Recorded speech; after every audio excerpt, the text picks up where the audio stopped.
ప్రథమైనది, మొట్టమొదటిది మన శాస్త్ర వాంగ్మయం ఎంతో గొప్పది, ఎంత పునాదులు ఎంత లోతుగా ఉన్నాయి, ఎంత బలమైనటువంటి సంస్కారం మన ఇతిహాసాలలో దాగి ఉన్నది అనే దానికి ఒక నిదర్శనంగా ఈ గ్రంథం రాయడం. ప్రథమ కారణం. రెండు, దాదాపుగా శతకాల యొక్క రూపం మారిపోతూ ఉంది. అందరూ మరిచిపోయే స్థితికి వచ్చేశారు. దాని తర్వాత తెలుగు వాంగ్మయంలో ఉన్నటువంటి గట్టి పదాలు తొలగిపోతుంది. చాలా తేలికమైన పదాలు వచ్చేసి చౌకబారైనటువంటి భాష అబ్బుతుంది. మనం గట్టి పదాలతో రాయాలన్నా అవతల వారు అర్థం చేసుకోలేని స్థితిలోకి మన భాష దిగజారిపోయింది. తద్వారా ఎన్నో ఎన్నో ఎన్నో గొప్పదైనటువంటి విషయాలు కనుమరుగైపోతుంది. మన తేలిక భాష ద్వారా కొంతవరకు దీన్ని వెలికి తీసి తర్వాత వీళ్ళందరికీ అబ్బిన తర్వాత గట్టి భాషతో ఇంకోటి రాద్దాం. ముందంతా అసలు వీళ్ళకంటూ ఒక విషయాన్ని మనం మొత్తం కూడా వాళ్ళ మెదడులో నిక్షిప్తం చేయాలి. దీనికి పూనుకోవాల్సింది ఎవరంటే ముఖ్యంగా తల్లిదండ్రులు. నిజంగా మీ అందరికి ఇది రాసింది మొత్తం పిల్లల కోసం, కానీ పిల్లలకి చెప్పాల్సిన బాధ్యత తల్లిదండ్రులది. చెప్పగా చెప్పగా చెప్పగా ముందు వాళ్ళు నేర్చుకుంటారు. ఓహో ఇది ఇంట్లో ఉందా ఇట్లా ఉందా ఇట్లా ఉన్నదా అని. దాని తర్వాత పిల్లలకి చిన్నప్పటి నుంచే వృద్ధులకు వస్తూ ఉంటారు. మొత్తం చిన్నదిగా ఉన్నప్పుడే సంరక్షణ కావాలి. ఆ సంరక్షణ చేసే విధానమే ఈ సుభాషిత లహరి. నాకు శక్తి ఉన్నంతలో రాస్తున్నా. ఎందరో మహానుభావులను ఎంతో మంది గొప్పవాళ్ళు ఉన్నారు.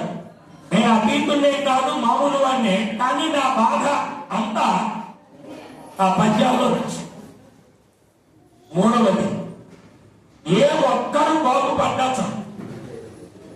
ఏ ఒక్కరు బాగుపడ్డా తద్వారా వాడికి 10 మందిని బాగు చేస్తారు. నిజానికి చెప్పండి, ఇక్కడ ఉన్న వాళ్ళందరూ పెద్దవాళ్ళే, పిల్లలందరూ వెళ్ళిపోయారు. మనందరికీ సుమతి శతకంలో ఎన్ని పద్యాలు వచ్చాయి? నిజం మనం ఓపిక గుండెని చేసుకుంటాం. రెండు, వేమన శతకంలో గట్టిగా 10 పద్యాలు వచ్చా. పెద్దవాళ్ళం చిన్నపిల్లలు అనట్లకి. మూడు, అసలు మన వాంగ్మయం ఎంత బలంగా ఉందో మీకు తెలుసు. అసలు ఇది కొద్దిగా గట్టిగా ఉంటుంది మాట్లాడితే, కానీ చాలా బాధపడతానికి విషయం. ఎవరినైనా ఒక చిన్న ఉదాహరణ చెప్తాను. ఎవరినైనా ఒక పద్యం చెప్పు అంటానే మా ఆయన దగ్గరికి వచ్చేవాడని ఆ నరసింహారావు గారినో ఇంకొకళ్ళో శ్యామ్ గారినో ఎవరినో ఒక పద్యం చెప్పా, నీకు వచ్చిన పద్యం అంటాను. అందరూ ఉప్పు కప్పూరంలో ఒక్కపోయి ఇదే చెప్తారు. మీరు చూడండి, ఎవరినైనా ఎవరో ఒకరు అపకార్యం అది వారికి నోటు తిరగదు. ఏదో చెప్పాలి ప్రయత్నం. ఎవరో ఒకరు తల్లిదండ్రుల మీద ధైర్యం పుత్రుడు ఒక్కరు చెప్తారు. ఎవరైనా 5వ క్లాసులో చదివిన పద్యం నాకు ఒకటి చెప్పాలా. 6వ క్లాసులో పద్యాలు ఉన్నాయి చెప్పరు. 7వ క్లాసులో పద్యాలు ఉన్నాయి చెప్పరు. 8వ క్లాసులో పద్యాలు ఉన్నాయి చెప్పరు. అక్కడ ప్రతిపదార్థాలు ఉన్నాయి, కానీ ఎవరో చెప్పరు. ఎప్పుడు 1వ తరగతిలో నేర్చుకున్న పద్యాలే చెప్తారు. అంటే బాల్యంలో నాటినటువంటి బీజాలు పెద్దవారింత మనతో పాటే పెరుగుతూ ఉంటాయి. అప్పుడే గట్టి బీజాలు నాటారు. ఆ నాటే ప్రయత్నం ఎవరు చేయాలి? తల్లిదండ్రులు చేయాలి. తద్వారా వాళ్ళు నేర్చుకుంటారు. ఒక చిన్న ఉదాహరణ, ఒక ఇనుము ఉంది, గట్టిగా ఉంది. దాన్ని అలాగే వదిలేస్తే కొంతకాలం తుప్పు పడిపోతుంది. ఇంకొంతకాలానికి కనుమరుగు తుప్పు తినేస్తుంది కదా. కానీ అదే ఇనుము దానికి రోజు రుద్దుతూ మంచి రంగు వేస్తే అప్పుడప్పుడు రంగులు వేసి తీర్చిదిద్దుతూ ఉంటే అది ఎప్పటికి కూడా తుప్పు పట్టదు. ఒకవేళ చిన్న తుప్పు పట్టింది పెద్దవాళ్ళకి అనుకోండి, నెమ్మదిగా తొలగించుకోవచ్చు. అలాగే పెద్దవాళ్ళలో కూడా చాలా లోపాలు ఉంటాయి.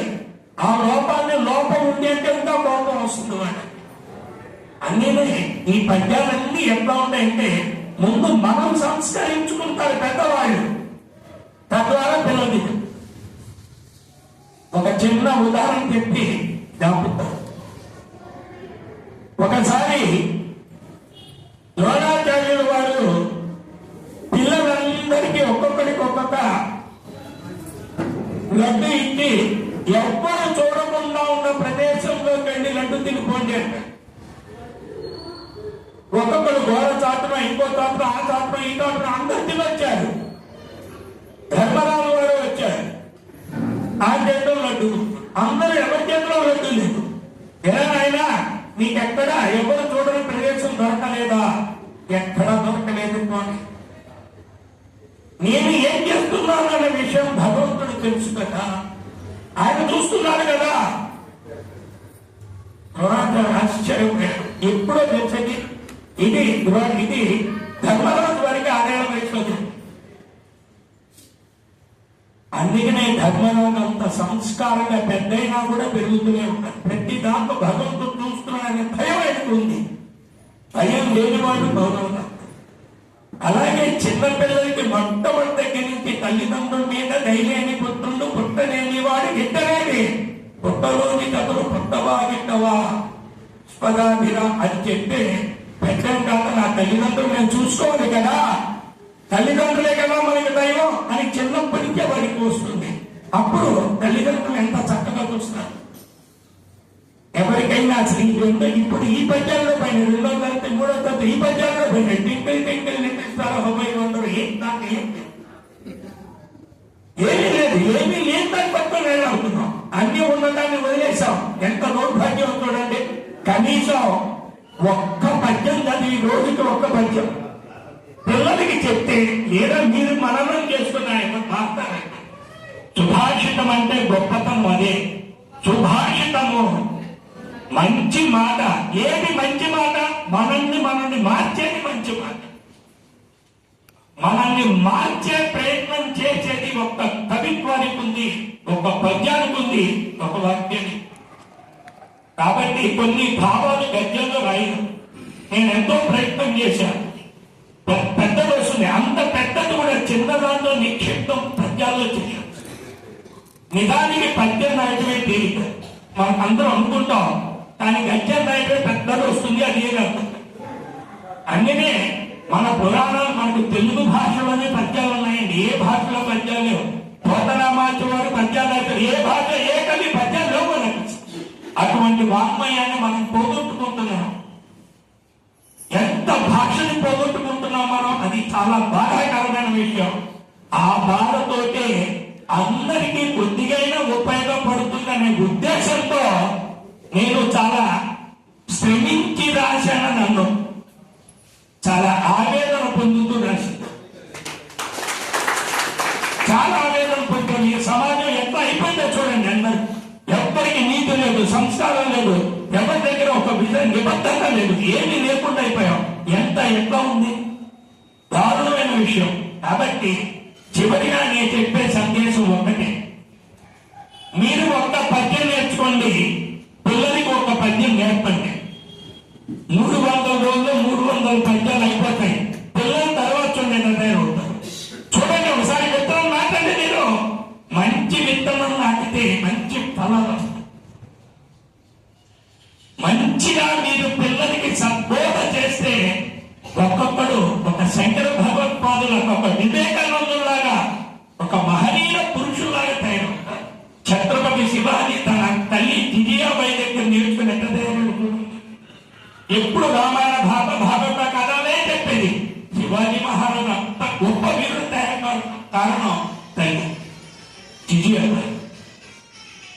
అంటే నిజమైన చదువు తల్లి దగ్గర నుంచి ప్రారంభమవుతుంది. ఎందుకంటే 5 ఏళ్ల ప్రాయం వరకు పిల్లవాడు తల్లి దగ్గరే ఉంటాడు. తల్లి మంచి చెప్తే మంచి.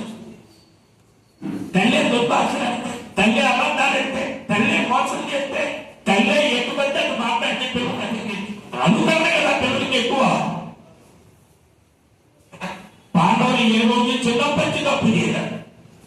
కారణం కుంతి మాట అట్ట బోధించింది. కౌరవులు చిన్నప్పటి దుర్మార్గులే. కారణం తల్లిగా తల్లి మీరు బాగా గమనించండి. ఎప్పుడు విషయం తాగుతారు. ధృతరాష్ట్రుడు భగవంతుడు ఇచ్చిన గుడ్డితనం, దానికి ఎవరైనా చేయరు. కానీ గాంధాన్ని తెచ్చి పెట్టుకున్న గుడ్డితనం, తెచ్చి పెట్టుకున్న గుడ్డితనం వల్ల తాను పతివ్రతాన్ని పేరుందేమో కానీ 100 మంది పిల్లలు చెడిపోవడానికి కారణం గాంధారి. కారణం పిల్లల ఆవరణ పావన ఎవరు చూడాలి? తను అలకాంతలు పట్టుకుంది. పిల్లలందరూ ఆయన దగ్గర పెరిగారు. పిల్లలందరూ దుర్మార్గులు. ఎవరు ఏం చెప్తే ఆ మాట వింటే గాంధారి ఎందుకు కళ్ళతో చూడలేదు. తద్వారా పిల్లలు కారణం ఎవరంటే ఫలితం ఏంటో తెలుసా? తన కళ్ళనంటే 100 పిల్లలు పోయారు. ఆ పాపం చేసింది కాదు. చరిత్ర పుట్టం లోపలికి వెళ్తే భయం వేస్తుంది. చాలా భయం వేస్తుంది మీకు. ఒక్కొక్క చరిత్ర వెనకాల పెద్ద అగాధం. కొన్ని చరిత్రలకి హిమాలయ పర్వతంతో ఎత్తులో ఉంటాయి. ఆ గాథలు అన్ని చెప్పేది నీకు అర్థమయ్యే భాషలో, సరళ భాషలో ఇవన్నీ రాశాయి. ఇది నేను కష్టపడే నేనేమన్నా కష్టపడతాను. కొన్ని భక్త పూజల సంతోషంతో, గోపిక గీతాల ఆనందంతో, సంతోషంతో, బాధతో రాసింది. ఇది ఒక్కటి ఆవేదనతో రాసింది. కాబట్టి అందరూ కూడా మీ పిల్లలకి సరైన తర్పీదు మీరే ఇవ్వాలి. ఎవరో ఇవ్వరు, మీరే తర్పీదు ఇవ్వండి. మీరే మీ పిల్లల్ని ఒక్కొక్కరు ఒక ఛత్రపతి శివాజీ, ఝాన్సీ లక్ష్మీబాయి అంత తయారు చేయగలట. అది తయారు చేయాలంటే దానికి గట్టినటువంటి పునాది ఏంటంటే చిన్నప్పటికే ఇటువంటి వాగ్మయం. అందుకోసం రాసింది. ఇందులో నేను ఏది నా సొంతంగా రాయను. ఆ వేమన అట్లా రాసిన శతకాలు, భాషల శతకం ఉంటే అవన్నీ శతకాలన్నీ చదివి నా సొంత భాషలో రాసుకో.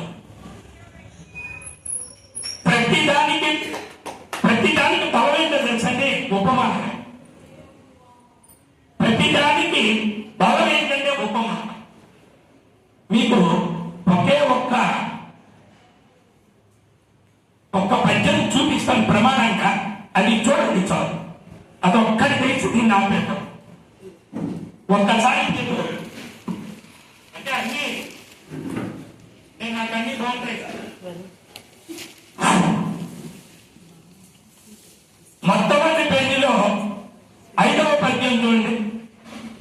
మొట్టమొదటి పేజీలో 5వది. దీంతో అసలు ఏంటి, మనం ఏంటని తెలిసిపోతుంది. ఆశ చేత మనుజుడు అల్పుని దరిచేరా. ప్రతివాడు ఆశతోనే దరిచేరేది. ఆశ తీరక ఆపదలే అందచేతుడు. ఆశ తీరదు. ఏం ఇస్తారండి? ఆపదలు ఇస్తారు. ఎందుకు? దరి చేరింది ఎవరి దగ్గర? అల్పుడి దగ్గర. అల్పుడు ఏమన్నా చేస్తారంటే ఆనందాన్ని ఇస్తారా? ఏమిస్తాడు? ఉత్తాన్ని ఇచ్చాడు. ఎరను గోరు చేప గాలమునకు చిక్కదా. ఎరను గోరు చేప గాలమునకు చిక్కదా. దీనికి ప్రమాణం ఏంటో తెలుసా? ఇది ఈ పద్యం రాయడానికి ప్రమాణం. ద్రోణాచార్యుడు, ద్రుపదుడు వీళ్ళ చెట్టు నుంచి రాశారు. ఆశతో వెళ్ళాడు పాలిస్తాడని. అశ్వత్థామకి అల్పుని దరిచేరాడు. ఆశ తీరక ఆపదే అందజేశాడు.